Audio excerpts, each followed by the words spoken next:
Radio Publique Africaine.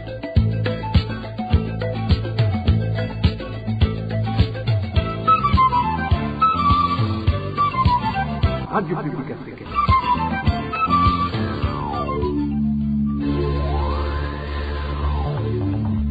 Ni umwanya w'amakuru mu Kirundi.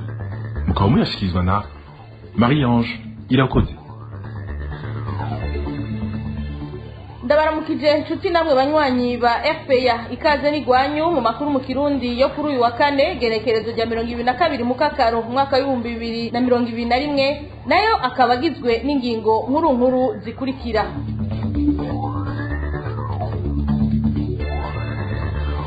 Ibigwanisho birabandanya guhabwa imbonerakure zo mu mihingo itandukanye y'igihugu kandi hakaba hibonekeza uruhara runini rwo bajejwe umutekano. Muri ano makuru muraza kubikurikira mu gisata c'amagara y'abantu naho ibitigiri vy'abagwayi kiza ca corona biguma vyiyongera ku murindi uteye ubwoba mu gihugu hagati. Ingingo zo kwikingira ico kiza ntiziriko zirakurikizwa. Urunani ruharanira agateka k'impunzi ruratewe amakenga n'amasezerano yo guhanahana abafungwa aheruka gutegwa ku mukono hagati ya leta ya Tanzania na leta y'u Burundi. Leopold Sharangabo cegera c'urongoye CBDHVK avuga ko bafise impungenge ko mu gushira mu ngiro ayo masezerano bashobora kujaniranya bagashiramwo n'impunzi z'inzirakarengane. Mukanya inkuru imwe ukwayo.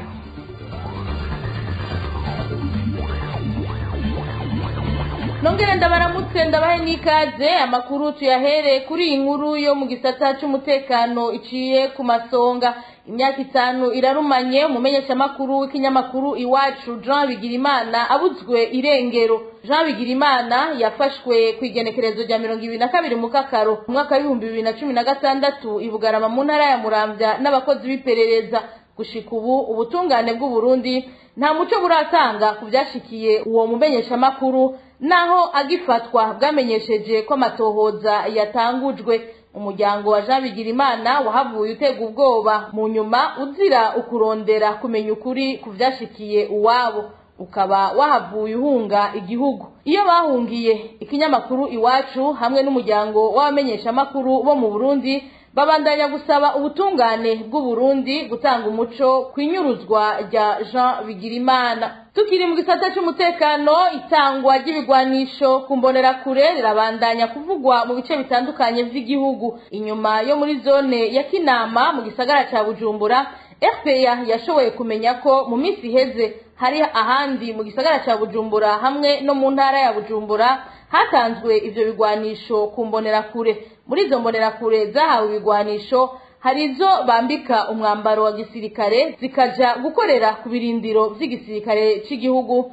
Ido nido na Eloge Divin Remesha.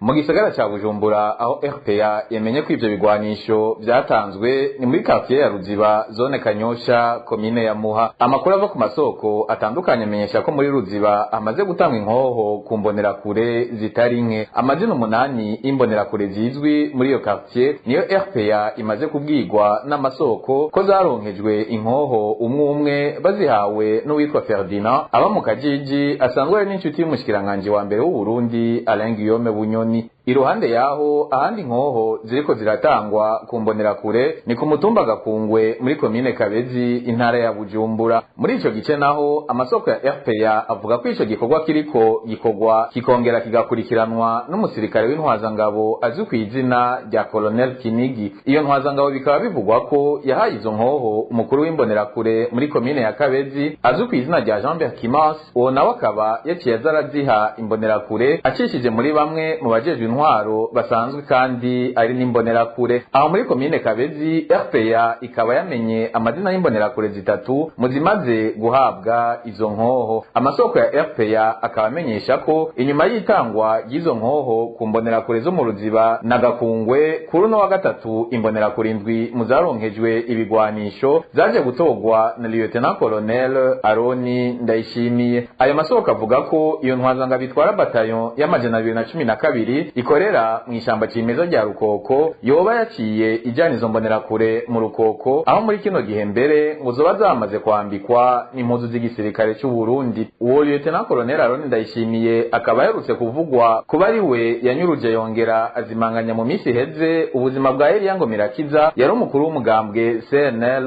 muri komine Mutimbuzi. Tubibutse ko mu manama ariko aragenda aba mu bice bitandukanye vy'igihugu bivugwa ko imbonerakure zigwirwa kuremenaniriza mbere bibaye na ngombwa zikazimanganya ubuzima bw'abanywanyi ba CNL kumvo z'uko ari bo bahisha abagwanyi bahungabanya umutekano w'igihugu. Elos Divere Mesha urakenuye. Inyuma y'akaruhuko gato dutandukire igisata c'agateka kazina muntu. RPA.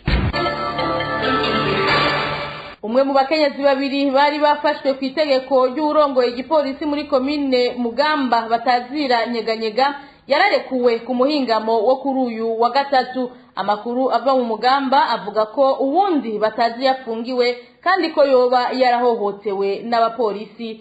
Inkuru tuyibaze Eloge Kwizera. Kamikazi Everine wo ku mutumba Mota muri komine Mugamba niwe afunzwe kuva mu ijoro ryo kuwa mbere uheze. Agifatwa bari abakenyezi babiri hamwe n'uwitwa Devote Bunzu Burundi. Uwo nawe yararekuwe ku muhingamo wo kuri uyu wa gatatu. Uko ari babiri bari bafashwe n'abapolisi ku itegeko rya Arakaza Moize bataziranyeganyega arongoye igipolisi muri komine Mugamba. Abanyagihugu baho mu Mugamba bavuga ko Kamikazi Everine yakubaguwe n'abapolisi kandi gushika ubu batazi iyo afungiwe. Kuva bamufashe nta numwe urabona ahantu afungiye n'abajyango biwe nta numwe bamwereye, kandi amakuru turabona ko ngo bamutoroteye rwose cyane byabaye ikibazo. Amakuru ava mu Mugamba avuga kandi ko Everine Kamikazi yoba azira ko umugabo wiwe ari mu buhungiro. Inshuti n'ababanyi bakababazwa ko uwo mukenyezi afise abana batoyi ubu basigaye bonyene muhira. Kamikazi Everine umwana w'umuherezi n'umwana muto cyane, imyaka 5 n'umushobo bafose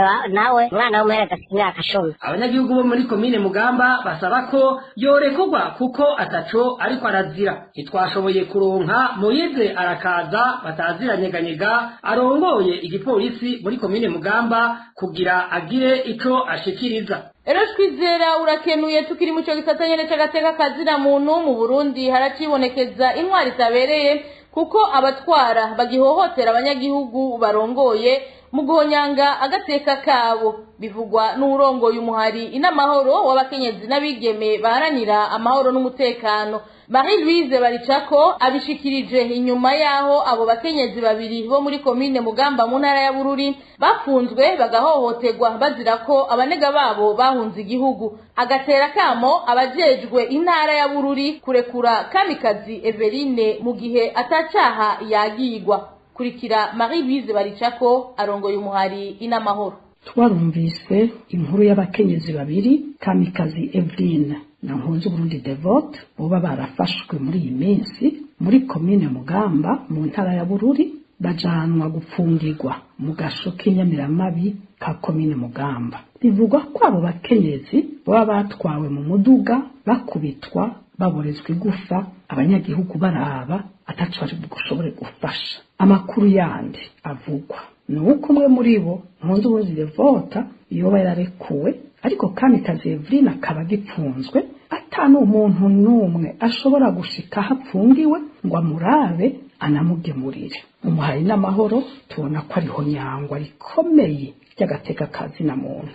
Ingingo ngenderwa ko z'agateka kazina muntu zerekeye ubuzima n'umwidegemvyo byakiremwa muntu nta gaciro bihabwa namba mu gihugu cacu. Tubonamwo kandi ibimenyetso by'intwaro itabereye, aho abatwara atagaciro namba baha abanyagihugu bakabacura bufuni na buhoro bakabababaza ku mugaragaro atacamira. Biragoye rero ko abanyagihugu borema ngo batekane, kuko abategetsi bagenda baramamaza hose ngo amahoro yariraye umutekano ni wose, ariko abantu nabo bakamari ntibuca ntibwira. Kuvyerekeye inkuru ivugwa ko abo bakenyezi baba bafashwe kubera abagabo babo bahunze, navyo nyene niho nyango ry'amategeko kandi rikwiye guhashwa no guhanwa. Mbega hoho nyene uguhunga byari icaha imbere y'amategeko. Umuntu wese ahanirwa ico yakoze ku giti ciwe. umuntu ntahanirwa uwundi, umugore ntahanirwa umugabo, umugabo ntahanirwa umugore, umwana ntahanirwa umuvyeyi, umuvyeyi ntahanirwa umwana.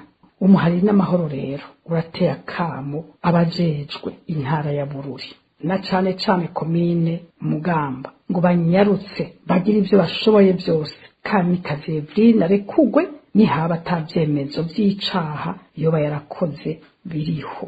Hari umunyagihugu ariko arakwiza indwi zitatu mw'ibohero azira kuba yariko akomoza ibitungwa vyiwe kwa musitanteri wa komine Buganda yo mu ntara ya Cibitoke. Mu muryango basaba ko arekugwa vuba bwango kandi agasubizwa n'utwiwe, ariko musitanteri akaba yifuza kumurekura ari uko adasubiye kuvuga ikibazo c'inka ziwe akomoza.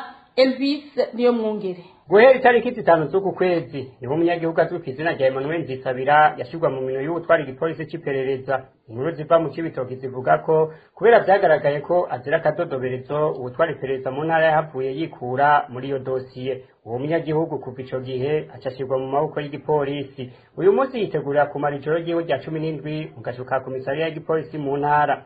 Musitanteri wa komine Buganda yoba yifuza kumurekura ariko ngo ahevye inka ziwe. Ni dosiye abajejwe ubutungane mu ntara bakora ko bagasha. Uyu numwe mu begereye umunyagihugu Emmanuel Nzisabira. Kubwabo bashaka ko bamurekura mugabo ntagire ikintu kimwe yongera gusaba ibijanye n'inka zice ziba classe sa suite nibyo barondera. Nawe rero akagwarahira ati nibikunda jewe no pumafungwa ubutungane bukazokora nivyo ari karazira ntabiri kandi urabona biragaragara neza ko musitanteri akorana na documentation agakorana na babura amatari agakorana na komiseri ba procureur bo burazi ko bahabwa imanza nabo nyene kuko mujya mu procureur wewe ntabwo yari no mu mugambwe SNDFDD yishikanye ava muri seneri urumva rero bacamukoresha ko bishaki. Umunyagihugu Emmanuel Nzisabira uruhigi rwamuhindukiriye ko yagirizwa ko yariko agerageza kujabukana inka ziwe uruzi Rusizi kugira zice kugurishwa mu gihugu ca Kongo. Abanyagihugu begereye iraro rya musitanteri wa komine Buganda bavuga ko izo nka zibiri zarahise irimurwa mu ijoro ry'igenekerezo rya 6 mu cari igenekerezo rya ndwi uku kwezi. Uruganda rwa RPA rwasubiye kurondera musitanteri wa komine Buganda ariko yaduciriye ku murongo wa telefone inyuma y'uwo mwidondoro. Nayo umushikiriza manza mu ntara Jean-Marie Bigirindazi uruganda rwa RPA rukaba rutashoboye kumutora ku murongo wiwe wa telefone. Elvis niyo mwungere urakenuye. Abanyagihugu bo ku mutumba na zone Rusamaza muri komine Gihogazi ntara ya Karuzi bariyamiriza igikenye c'umukuru wa zone Rusamaza. Uwo mutware yugaye ubunywero bw'umwe mu badandaza bo kuri uwo mutumba amwagiriza kutubahiriza ibiciro bizwi vy'ibinyobwa vya Brarudi. Ivyo akaba yabikoze kandi nawe nyene afata iya mbere mu kutubahiriza ivyo biciro vya leta. Idonido na Onesime Dushimagize. Sabiyongera Mathias niyo mazina y'uwo mukuru wa zone Rusamaza muri komine Gihogazi yidogerwa n'abarongoye. Bamagiza ko hotera abadandaza ngo kuko bacuruza ibinyobwa vya Brarudi ku giciro kiri hejuru y'icashinzwe na leta mu gihe ari wabereka akarorero kabi. Bemeza ko mu kabare ko mukuru wa zone Rusamaza icupa ry'ikiyeri arigurisha amafaranga 2,000 yategerezwa kurigurisha 1,600. Icupa rya Amstel ndende ngo arigurisha hagati y'2,500 n'2,700 ngo kandi ku giciro kizwi n'amategeko ari amafaranga 2,000. Icyaho abanyagihugu badatahura ngo nukuntu aburabuza abandi badandaza bakora nkawe ngo kandi ari we yari kubereka akarorero keza mu kubahiriza ibiciro bizwi n'amategeko. Afise intumbero yo kubabuza kugurisha ku mahera nawe nyene agurisha ko asumba na kure ayashinzwe na leta. Akarero kahafi kuri wa kabiri igenekerezo rya 20 aho yaje kwiruka ku mudandaza yitwa Beatusi akorera ngaha nyene ku Rusamaza amwagiriza ko yoba agurisha ku biciro birenze aho mbere bapfuye bashwana n'uwo mudandaza. Abanyagihugu bo ku mutumba Rusamaza bavuga ko umudandaza Beatusi yahisemo kuyanyaga abonye ko umukuru wa zone amushuhuriye kwimbonera kure. Bavuga ko kumugarira ari kugira ngo asigare acuruza wenyene narigiye ubunywero bwabo ngo buri hafi na hafi. Ikidutangaza twebwe abanyagihugu nuko hagati y'ubwo bunywero bw'abo bantu babiri chef de zone n'uwo mudandaza hari imetero zitarenga 10. Ntituzi ikintu baba bariko barapfa kuko bose bari basanzwe badandaza ibidandazwa vyabo vy'ibinyobwa vya Bralud kuri ico giciro. Kandi rero uwo mudandaza abonye ko uwo mushafudazane wacu agira mugomorere ko imbonerakure yaciye ahunga. Gushika n'ubu uwo mudandaza ntawe uramenya irengero ryiwe. Ubunye idandarizo ryiwe risigaye ricunzwe n'imbonerakure hamwe n'abapolisi. Abanyagihugu bo ku mutumba Rusamaza basaba umukuru wa zone Mathias Sabiyongera kwereka abandi akarorero keza mu gucuruza ibinyobwa vya Bralud ku giciro kizwi n'amategeko aho guhohotera abadandaza nkawe. Mu ruganda rwa RPA twagerageje kumenya ico Sabiyongera Mathias ashikiriza kuri ivyo abanyagihugu arongoye bamurega, ariko ntitwashoboye kumuronka.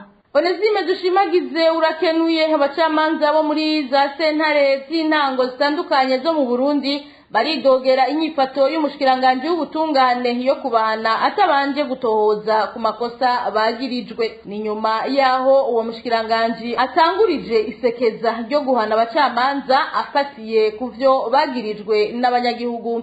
Ido nido na Dani Claire Iratwumva. Mu ntara umushikiranganje w'ubutungane Janine Nibiza amaze gucamwo mu gikorwa ciwe cyo kuraba ko abanyagihugu bubahirizwa igihano gihabwe abacamanza cane cane bo muri za sentare z'intango bidogerwa n'abanyagihugu nico guhindurirwa aho bakorera. Bamwe muri abo bacamanza bavuga ko iyo nyifato y'umushikiranganje ari y'igikenye kuko abacamanza bataronswe umwanya wo kwisigura canke ngo haba amatohoza ku vyo bagirizwa. Urumva araza agatumira abajejwe intwaro no kuvuga administration la base rero nibo baca batuma ko abanyagihugu. Rero urumva ashitse ahijamba abanyagihugu ngaca avuga mbega ngo abacamanza banyu ngo mubabona gute, bagaca bakomye induru ngo yaye babarya ibituriye ngo birukane.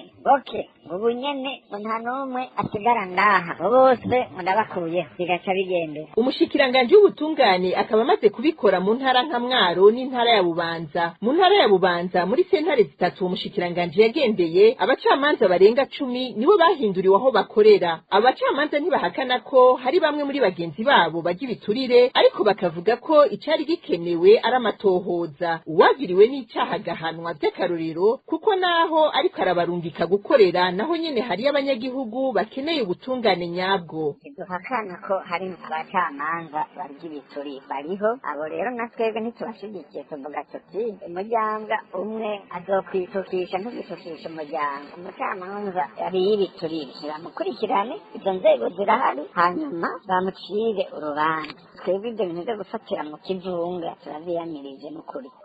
Izo mitasi zihagarara kuko iyo bazoba barungitse abacamanza hariyo abanyagihugu nabo barakeneye ubutungane buzira igiturire. Abacamanza bakibaza uwuzosigara yitayeho kubahiriza amategeko mu gihe no mu gisata c'ubutungane adakurikizwa. Bagasaba umushikiranganje w'ubutungane guhagarika iyo ngendo nyabuna agashiraho imigwi yiga mwene ivyo bibazo kuri sentare imwe imwe kugira hahanwe abakosheje. Dani Claire Iratwumva urakoze. Urunani CBDH Vicar ruharanira agateka k'impunzi ruratewe umutima uhagaze n'amasezerano yo guhanahana abafungwa aheruka gutegwa ku mukono hagati ya leta ya Tanzania na leta y'u Burundi.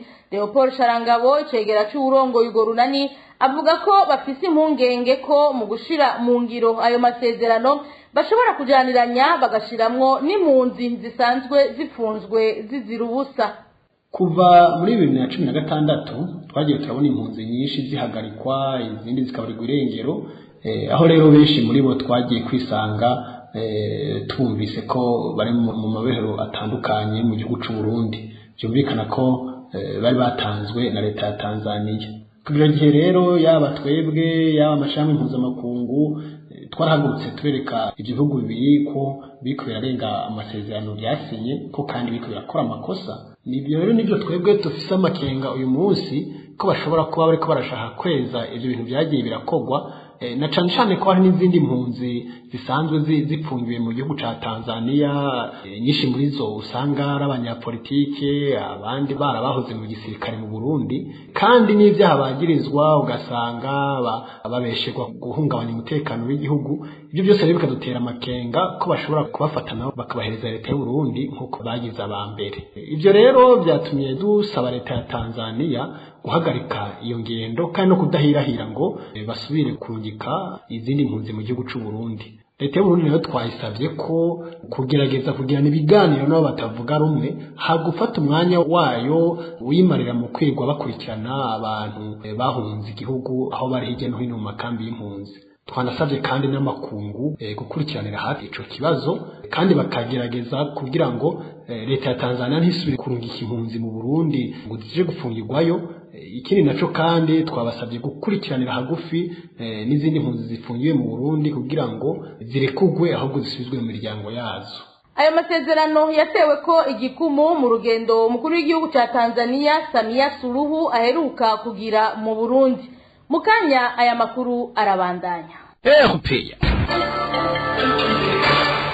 Tubandanyirize mu gisata c'amagara y'abantu, ibitigiri vy'abatowe umugera wa corona vyariyongereye ku rugero rurenga 100% mu kiringo c'indwi imwe gusa mu Burundi.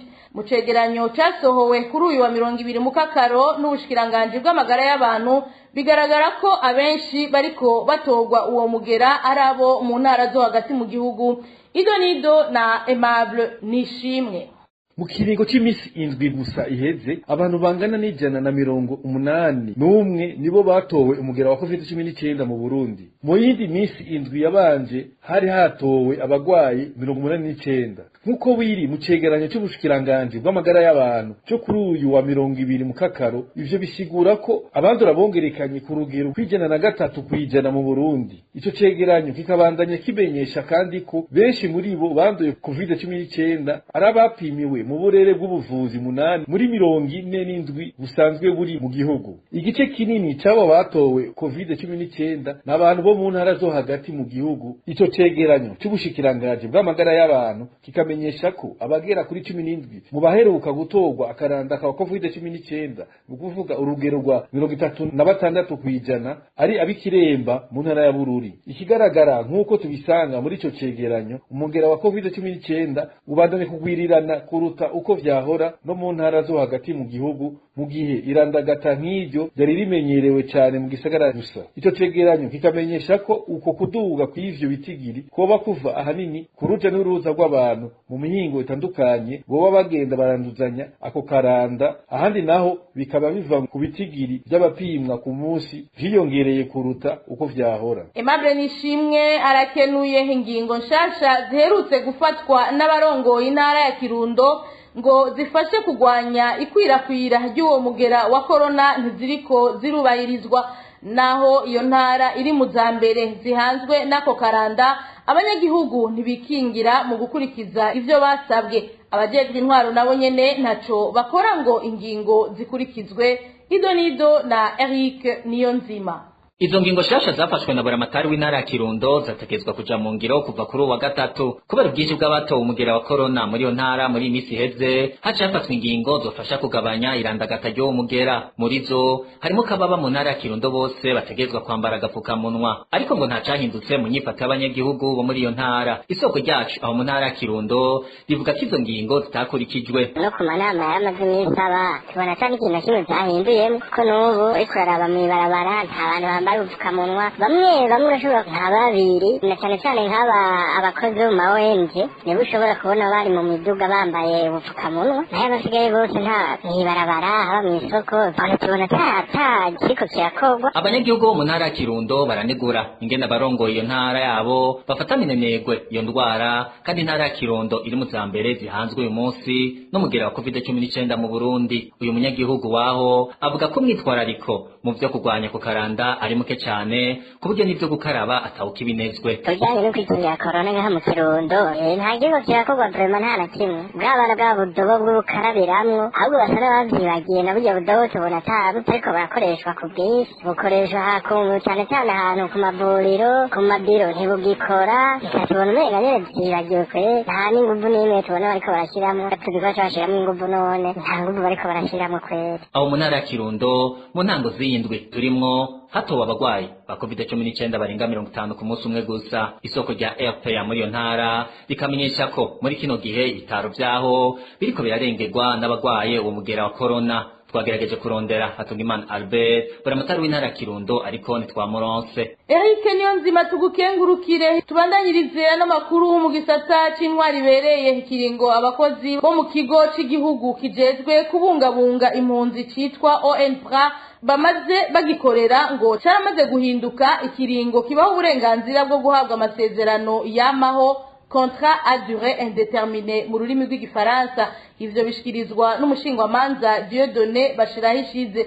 Uwo yanonosoye ibijanye n'amategeko avuga ko abakozi baba 100 ba ONPRA bafise uburenganzira bwo kwitwara kuko barengeje ikiringo birekuwe n'amategeko c'amasezerano bashizeko igikumu inshuro 2 zirenga.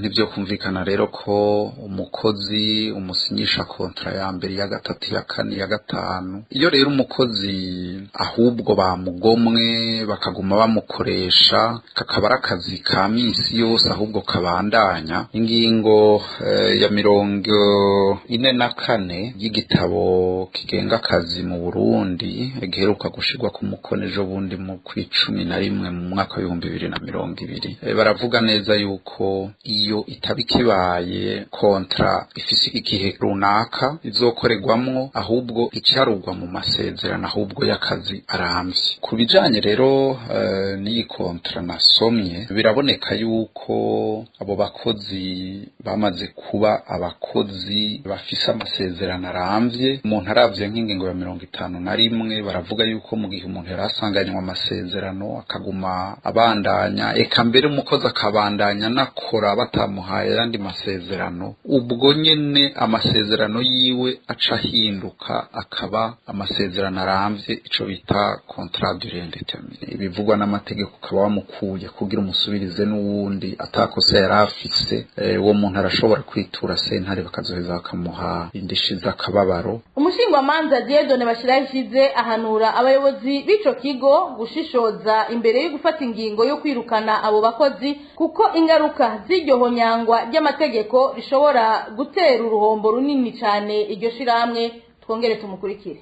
Ico kiringo rero co kwitura sentare n'ikiringo gito tarenga imyaka 2 ivyo rero abo bakozi baraheza bakabimenya bakitura sentare hamwe rero bo kwirukanwa abakozi rizoba riho nyangwa rikomeye ry'amategeko ingingo yo kubirukana yoshobora gushira mu kaga ikigega c'umukoresha bahora bakorera kuko mu gihe abakozi benshi bakaba bafise uburambe mu kazi bungana uko nibaza yuko vyoheza bigira ingaruka mbi zikomeye ku kigega c'iryo shirahamwe nta muntu ashobora kwishimira ngo mfise nguvu nzokwama nkoresha amasentare imyaka yose imanza zigacibwa nabi ejo zigasubirwamo.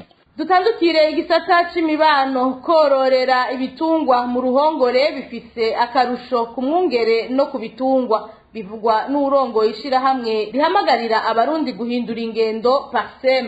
Faustin Ndikumana amenyesha ariko ko ari gikorwa kitoroshe kuko gisaba uburyo bwinshi mu gihe abarundi benshi harimwo aborozi bugarijwe n'ubukene akabona ko itegeko ryo kororera mu ruhongore n'iryatangura ibitungwa n'amata bizogabanuka cyane mu ntango. Tumukurikire. Mu bisanzwe kororera inka mu ruhongore bizana akarusho cyane ku bisanzwe kuko inka ntibicirwa iraruha yangara imisozi igenda iruha ishobora guhura n'amasanganya menshi hari gusanga mukavunika muhamumva ingene usanga nk'imvura isenge iguye zigatwaba cyangwa ugasanga inkubira zikubise bamubona inka ku mitumba inkuba yazikubise urasanga ziragiye kona zirononye ugasanga mu kibano biragoye hanyuma kandi n'uziragira agasazirirwa inyuma kuva mu gitondo gushaka kumugora nko mugabo rero mu bisanzwe nicyo kibazo bisaba umutahe kororera inka mu ruhongore bisaba uburyo n'umutahe turamaze kubibona ni ibintu twiboneye bisaba uburyo n'umutahe nicyo bituma rero usanga muri iki abarundi bakenye hayatse bahora bafite Burundi ati todo poverty mu Burundi ni nini